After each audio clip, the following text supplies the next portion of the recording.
So இப்போ quality of work not only depending on the curing, இதோட mix ratio, workmanship, சிமெண்ட்டோட quality, நம்ம வாங்குற பர்ச்சேஸ் பண்ணுற மெட்டீரியலோட quality, workmanship and then curing, இது எல்லாம் ஒன்றா சேர்ந்தா தான் ஒரு நல்ல ஒரு குவாலிட்டியான ஒர்க்கை நம்மளால் நம்ம கஸ்டமருக்கு கொடுக்க முடியும்.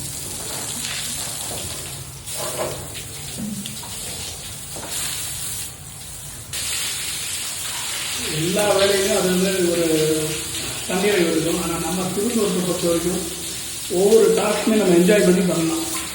க்யூரிங் பண்ணுறது, ஒரு ஸ்ட்ரக்சர் வந்து ஒரு எம்டி கிரவுண்ட்லேருந்து ஒரு டோட்டலாக ஒரு ஸ்ட்ரக்சரை பில்ட் பண்ணி கொண்டு வரது.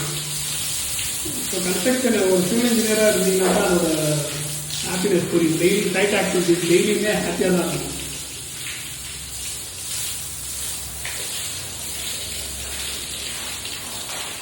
ஒரு ஃபீல்டை லவ் பண்ணி பண்ணுறோன்னா அது சிவில் இன்ஜினியரிங் ஃபீல்டு தான்.